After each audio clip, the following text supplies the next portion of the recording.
सभी साथियों को नमस्कार। आज की वीडियो में हम भाग की अवधारणा पर बात करेंगे। सामान्यतः जब हम क्लासरूम में भाग को इंट्रोड्यूस करते हैं, पढ़ाते हैं, बुनियादी गणित में खासकर, तो हम बंटवारे पर ज़्यादा फोकस करते हैं। जैसे एक शिक्षक साथी से मैंने पूछा कि आप भाग को बच्चों को कैसे पढ़ाते हैं, तो उन्होंने बताया कि मैं कुछ ठोस चीज़ें ले लेता हूँ। एक खेल उन्होंने बताया, उस खेल को बच्चों को कराते थे, हाथ में या कहीं टेबल पर उन्होंने कुछ चीज़ें रख दी, जैसे उन्होंने 8 चीज़ों को रख दी और 4 बच्चों को बुलाया और वहाँ खड़ा कर दिए और कहा कि अब एक चक्कर लगाना, जिस बच्चों को बांटना था वो एक चक्कर होने के बाद सबको एक एक दे देना, 2 चक्कर होने के बाद फिर एक एक दे देना। तो जब एक चक्कर हुआ, गेम शुरू हुआ, ताली बजाई उन्होंने स्टार्ट, तो एक चक्कर के बाद बच्चे रुक गए, खेल के द्वारा भाग को समझा रहे थे। तो जो 8 थे बच्चे ने एक एक चारों में बांट दिए। उनके हाथ में पूछा कितने मेरे हाथ में बचे, 4 बचे। फिर एक चक्कर लगवाया, फिर कहा इन्हें बांट दो, उसने एक बच्चे ने एक एक और बांट दिया। तो हमने कहा कि हमने समझाते हैं कि 8 चीजें हमारे पास थी, 4 बच्चों में बांटनी थी, हर एक को कितना कितना मिला, 2 मिला, तो 2 हमारा जवाब हो गया। यानी 8 भाग 4 बराबर 2 हमारे पास जवाब है। तो ये बराबर बंटवारे का बहुत अच्छा उदाहरण है, बहुत अच्छी गतिविधि सिखाने के लिए। पर अगर हम इतना ही सिखाएं तो यहाँ दिक्कत है, इसलिए वीडियो बनाए। भाग के और भी आयाम होते हैं, और भी मतलब होते हैं। इस वीडियो के लास्ट तक आप देखेंगे कि हम उन पे अब बात करने जा रहे हैं। यहाँ से बातचीत होती है सवाल जवाब की। तो उनसे मैंने पूछा कि अगर इस बात को ऐसे कहा जाए, 8 में कितने 4 हैं, तो सामान्यतः जो हम डायलॉग बोलते हैं कि गुणा, बार बार जोड़ने को गुणा कहते हैं, बार बार घटाने को भाग कहते हैं। तो यहाँ पर वो बात इस वाले तरीके में निकल के नहीं आ रही थी। अगर वो बार बार घटाने वाले तरीके को हम लें तो हम देखें 8 में 4 कितनी बार है, यानी 8 भाग 4 का एक मतलब तो अभी देखा हमने कि 8 चीजों को 4 बच्चों में बांटना है, तो बराबर को कितना कितना मिलेगा। जैसे बांटा, एक को 2 2 मिला, आंसर 2 ही आया है। दूसरा जो बोल रहा हूँ 8 भाग 4, अब मैं कह रहा हूँ 8 में 4 कितनी बार है। तो अभी जो पहला था, अभी जो पहला संदर्भ था, उसको आप ध्यान रखें, भूल मत जाना, रिपीट कर देता हूँ। उसका डायग्राम इस तरह आया था, 2 2 4 जगह, ठीक है।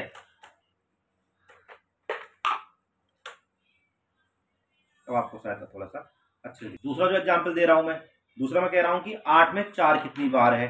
तो 8 में 4 कितनी बार है, 1 2 3 4 का एक समूह बनाया, 1 2 3 4 का 2 एक समूह बना।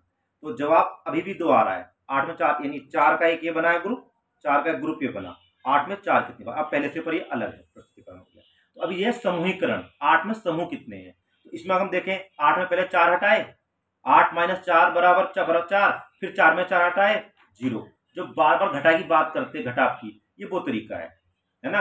यानी अगर दूसरे के कोई एग्जाम्पल लें, मेरे पास 36 टॉफियां हैं और मुझे बांटने बराबर बराबर, तो मैं उन्हें कैसे करूंगा।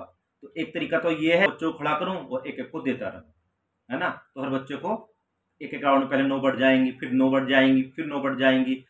36 टॉफियों को मैंने इस तरह से 4 में कॉलम बन गए हैं, हर कॉलम में 9 9 9 मेरे पास आंसर आ गया है। दूसरा तरीका, 36 में कितने 4 हैं, तो 4 4 ग्रुप बनाएंगे हम। 4 का एक ग्रुप, फिर दूसरा एक और ग्रुप, फिर तीसरा एक और 4 ग्रुप। तो ऐसे कितने समूह बन सकते हैं 36 के अंदर, हम देखेंगे 9 समूह बन सकते हैं। तो जवाब एक आ रहा है कि बुनियादी गणित की ये एक है कि हम जवाब पर ध्यान देते हैं, पर दोनों प्रक्रिया अलग है। पहली बार में 4 कॉलम बने, हर एक के अंदर 9 9 है। दूसरी बार में 4 4 के समूह बनाए हमने, और उस कितने समूह बने, 9 समूह बने, है ना। तो पहला वाला जो है बराबर हिस्से करना, पहला तरीका संदर्भ हो गया। दूसरा संदर्भ हो गया समूहीकरण, है ना, बराबर समूह बनाना। और ये जो दूसरा तरीका है, यहां पर ये बात फिर बैठती है घटाव वाला जो है। यानी अगर हम जैसे 36 में से 4 घटाएंगे पहले, तो कितना बचेगा हमारे पास, 32। फिर 4 घटाएंगे, फिर बचेगा आपके पास, है ना, 28। फिर 4 घटाएंगे, फिर बचेगा 24। फिर 4 घटाते चले जाएंगे तो 0। तो ऐसा कितनी बार घटाना पड़ेगा, हमने 9 बार घटाया। जितनी बार घटाने में शून्य मिलता है वो उसका जवाब होता है। तो जो हम ये, अगर ये हम बच्चों को बार बताएं, बार बार घटाना जो है वो भाग है, बार बार जोड़ना गुणा है, तो आपको समूहीकरण वाले की आप बात कर रहे हो, ये बात स्पष्ट होनी चाहिए। पर अगर एक संदर्भ बताओगे तो बंटवारे वाले संदर्भ छूट जाएगा। तो दोनों ही संदर्भ बच्चों के साथ काम करें, और बच्चों को पता होना चाहिए कि मैं किस संदर्भ का काम कर रहा हूँ। एक और भाग का संदर्भ होता है, तो अभी तक हमने 2 संदर्भ बात की, बंटवारे पर और समूहीकरण पर। तीसरा एक अनुपात का होता है, कास्वी आस्वी। कास्वी का वजन जो है 40 किलो है, आस्वी का वजन 10 किलो है।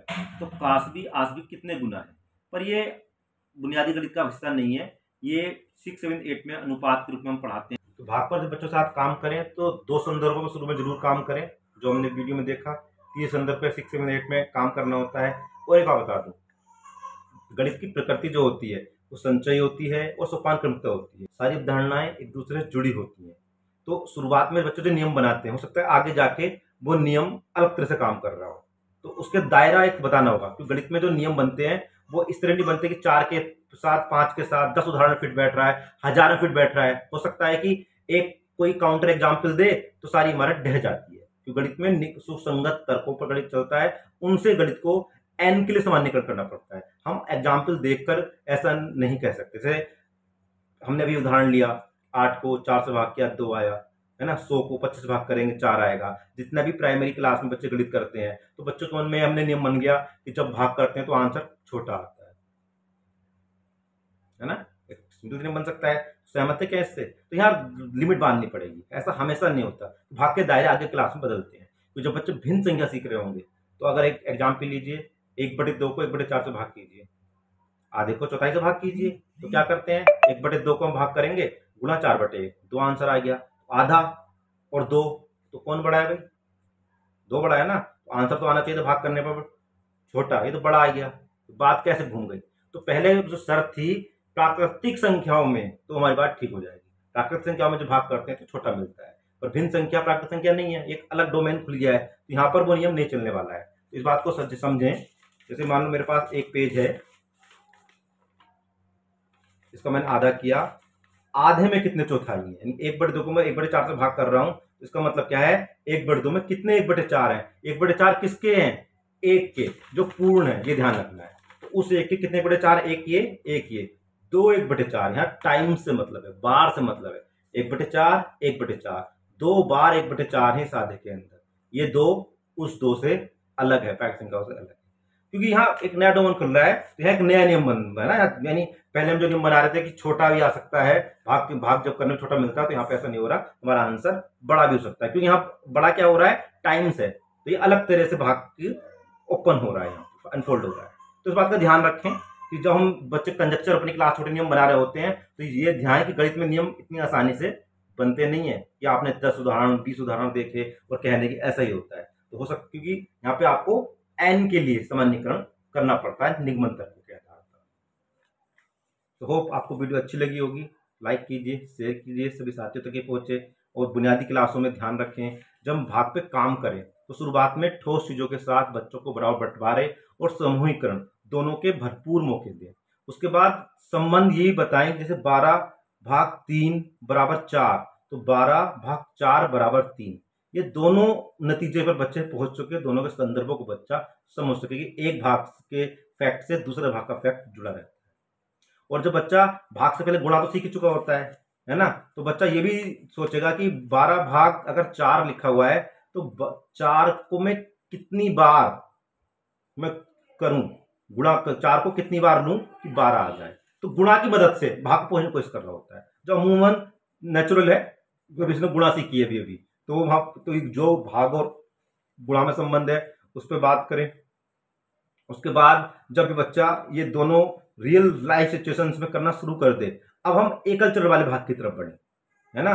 जैसे 25 को 5 से भाग करनी है, 10 को 2 से भाग करनी है, 8 को 4 से भाग करनी है। 1 स्टेप में भाग पूरी हो रही है। अब हम 0 से भाग को बताएंगे। अभी भाग की हमने मानक विधि को नहीं छूना है। मानक विधि की जल्दबाजी ही भाग को और जटिल बना देती है। तो जटिल ऑपरेशन ये है ही, है ना। तो वैकल्पिक तरीकों को हम लेना भूल जाते हैं। जैसे हम गुणा में, जोड़ में संख्या रेखा पर जोड़ करवाते हैं, अलग अलग तरीकों से जोड़ करवाते हैं, बच्चों को मेंटल जोड़ने के मौके देते हैं, है ना। भाग में ऐसा क्यों नहीं करते हैं? भाग में क्यों नहीं ठोस वस्तुओं के साथ में हम दिखाते हैं? एक तो भाग की प्रक्रिया अपने आप में, जैसे अभी तक हम दाएं शुरू करते हैं बाएं शुरू हो जाती है, इसका जवाब बच्चों को नहीं देते। अलग से चर्चा करेंगे कि मानक विधि या और कौन से भाग के वैकल्पिक विधि हो सकते हैं। आप कमेंट बॉक्स में मेरे साथ साझा कीजिए, यस और नो। अगर आप इसे वीडियो चाहते हैं, आपके साथ जल्द से जल्द वीडियो बना के शेयर करूंगा कि भाग को सिखाने के क्या वैकल्पिक तरीके हो सकते हैं। विकास शर्मा एजुकेशन FB, इंस्टाग्राम इसी नाम से मिलूंगा, या www.vikasharmaeducation वेबसाइट पर भी आप मेरे काम को देख सकते हैं। बने रहिए लर्निंग कम्युनिटी का हिस्सा। निपुण भारत का है सपना, हर बच्चा सीखे भाषा और गणना। जय हिंद, जय भारत।